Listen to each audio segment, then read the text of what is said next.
Tony Stark, who has inherited the defence contract to Stark Industries from his father, is in war-torn Afghanistan, with his friend and military liaison, Lieutenant Colonel James Rhodes, to demonstrate the new Jericho missile.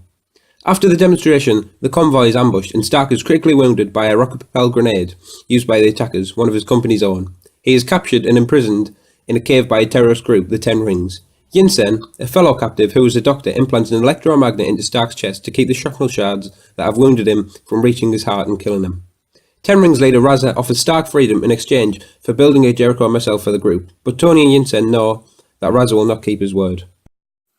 Stark and Yinsen secretly build a small, powerful electric generator called an arc reactor to power Stark's electromagnet and a prototypical suit of powered armour to aid in their escape.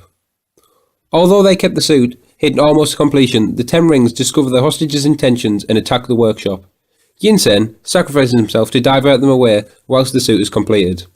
The armoured Stark battles his way out of the cave to find the dying Yinsen, then burns the Ten Rings' weapons in anger and flies away, crashing into the desert and destroying the suit.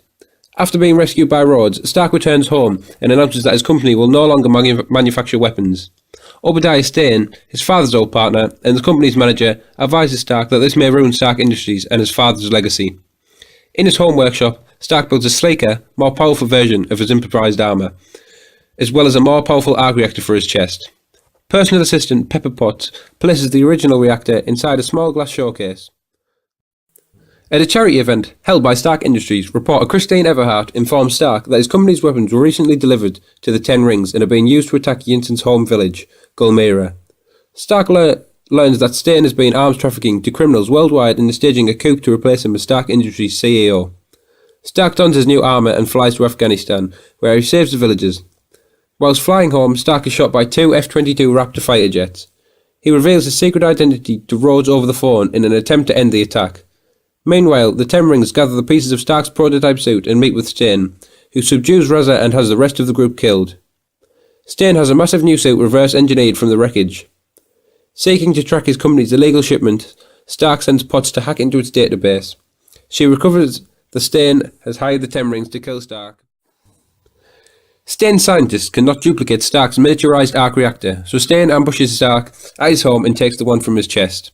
Stark manages to get his original arc reactor to replace it. Potts and several S.H.I.E.L.D. agents attempt to arrest Stane, but dons his suit and attacks them. Stark fights Stane but is outmatched with his new reactor to run his suit at full capacity. The fight carries Stark and Stane to the top of the Stark Industries building, and Stark instructs Potts to overload the large arc reactor powering the building. This unleashes a massive electrical surge that causes Stane and his armour to fall in the exploding reactor, killing him. The next day at a press conference, Stark defies suggestions from S.H.I.E.L.D. and publicly admits to being Iron Man. In a post-credit scene, S.H.I.E.L.D. director Nick Fury visits Stark at home, telling him that Iron Man is not the only superhero in the world, and explaining that he wants to discuss the Avengers Initiative.